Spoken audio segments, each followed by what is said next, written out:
नमस्कार प्यारे बच्चों। आज मैं आपको अभ्यास 4D पढ़ाने जा रहा हूँ। आइए चलिए स्टार्ट करते हैं हम लोग। पहला क्वेश्चन क्या दिया गया है प्यारे बच्चों। आज हम लोग पढ़ेंगे दंड आरेख। ये दंड आरेख, इसमें मतलब कुछ नहीं होता, एकदम सिंपल से सवाल होते हैं। बस इसमें ग्राफ बना होता है और हमें उसको देख करके आंसर ही बताना होता है, और ज़्यादा कुछ इसमें टफ नहीं है। चलिए हम लोग पहला क्वेश्चन आपको समझाते हुए क्वेश्चन को सॉल्व कराते हैं। पढ़ते हैं, देखिए क्या लिखा हुआ है। क्या दिया गया है? उपर्युक्त दंड आरेख को देखिए जो मोहित द्वारा वार्षिक परीक्षा में विभिन्न विषयों में प्राप्त किए गए अंकों को प्रदर्शित करता है। पहला क्वेश्चन क्या कह रहा है? यह दंड आरेख क्या सूचना प्रदर्शित करता है? ये देखिए नीचे क्या लिखा है? विषय, और बगल में जो मतलब है इधर क्या लिखा है? अंक। तो हमें क्या मतलब प्रदर्शित कर रहा है?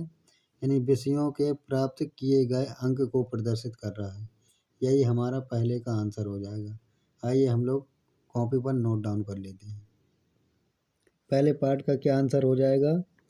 विषयों में प्राप्त, विषयों में प्राप्त अंकों को प्रदर्शित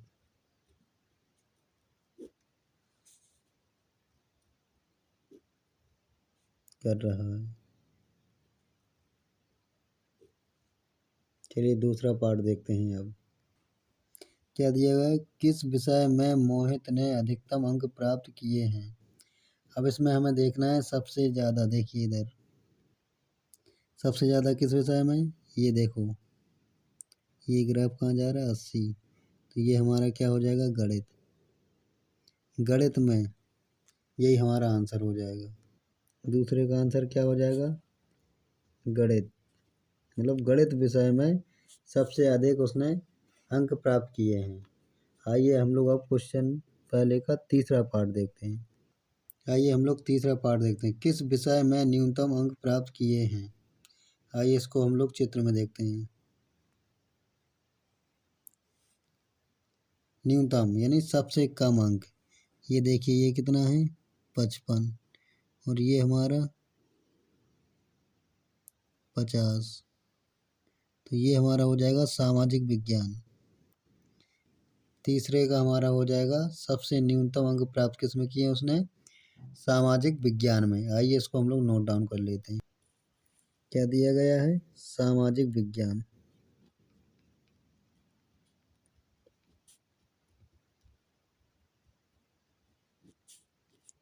सबसे कम अंक प्राप्त किए, और इसमें सबसे ज़्यादा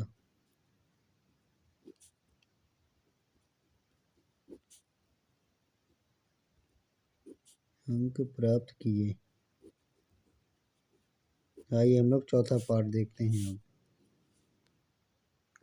प्रत्येक विषय के नाम, प्रत्येक विषय के नाम और उन विषयों में प्राप्त अंक, मतलब प्राप्त किए गए अंक भी लिखिए।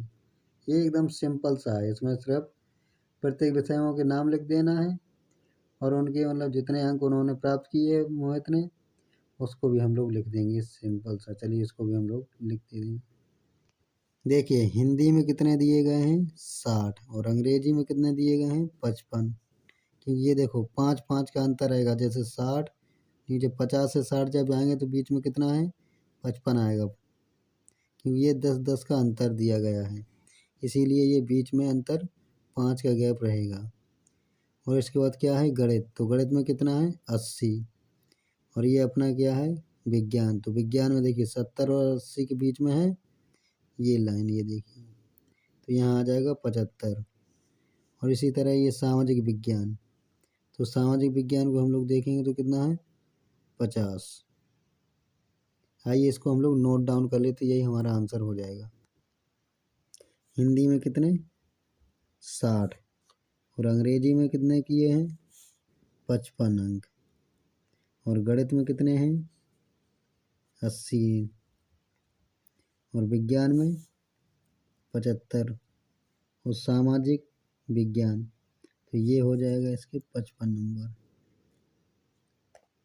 यही आंसर हो जाएगा इसका। सॉरी बच्चों, यहाँ पर 50 आएगा क्योंकि वहाँ थोड़ा लाइन मतलब मैंने देखने में अच्छे से देख नहीं पाए ना, इसीलिए था, लेकिन 50 आएगा।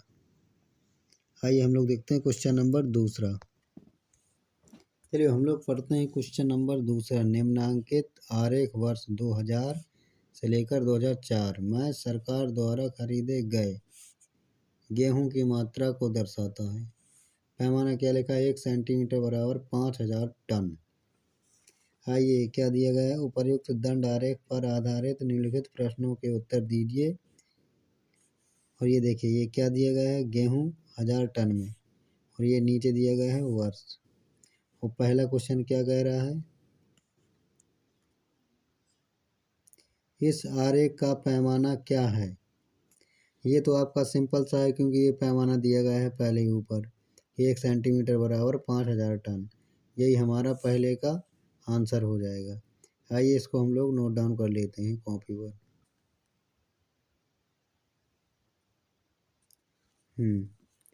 पैमाना क्या हो जाएगा हमारा?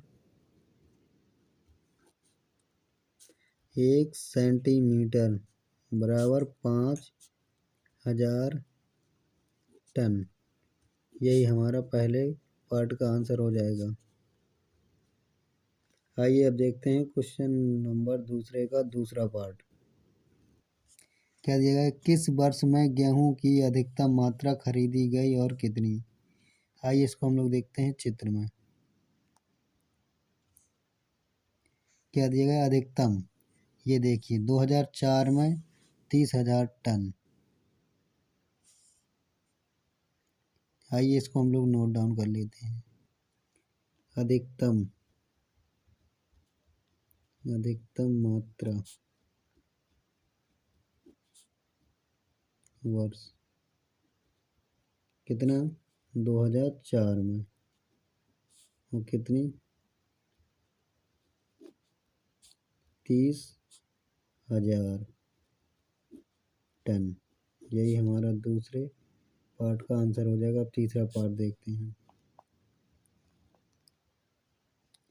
किस वर्ष में गेहूं की न्यूनतम मात्रा खरीदी गई? आइए इसको भी हम लोग ग्राफ में देखते हैं कि किस वर्ष में। ये देखिए सबसे छोटा ग्राफ ये है, 2000 में कितना? 15,000 टन। आइए इसको हम लोग सॉल्व कर लेते हैं। इसको भी न्यूनतम गेहूं की मात्रा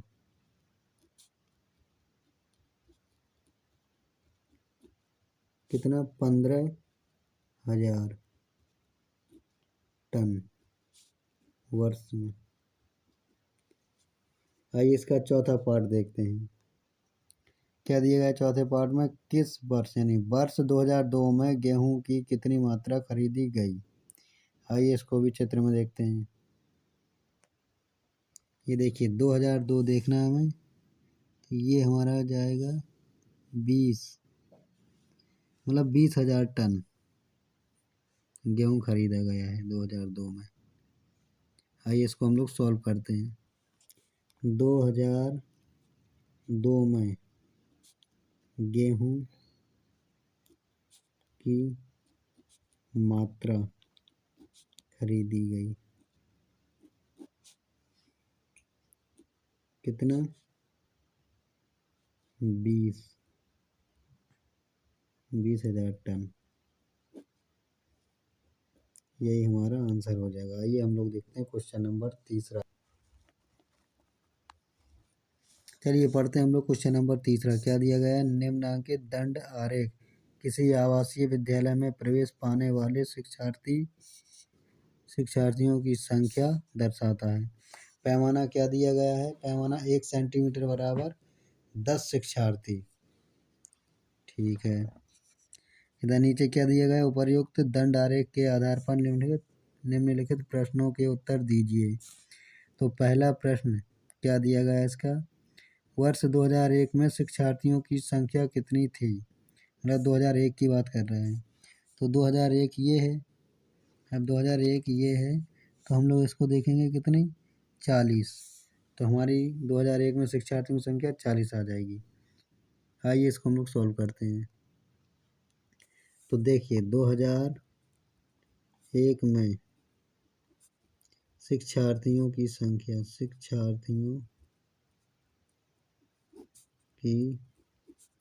संख्या कितनी है 40। यही हमारा आंसर हो जाएगा पहले पार्ट का।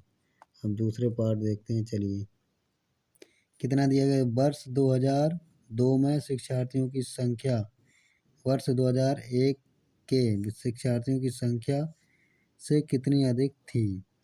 यानी कि 2002 में देखिए कितना है 60 और 2001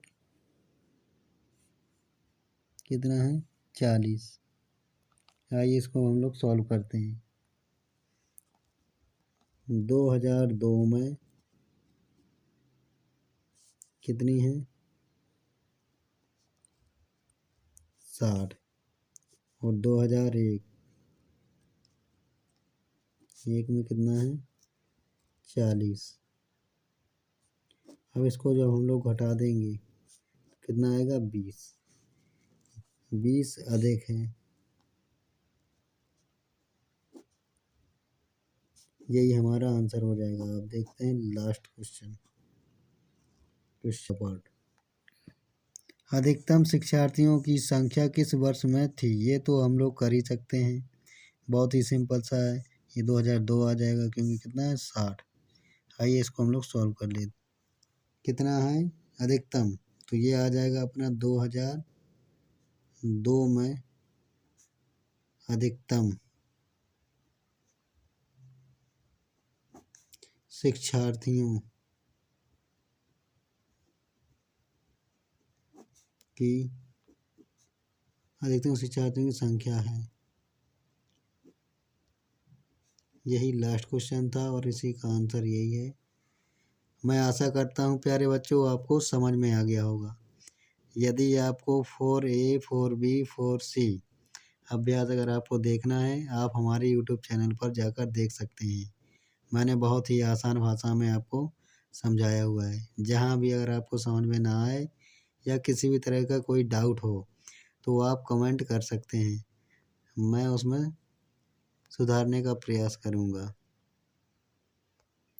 थैंक्स फॉर वॉचिंग।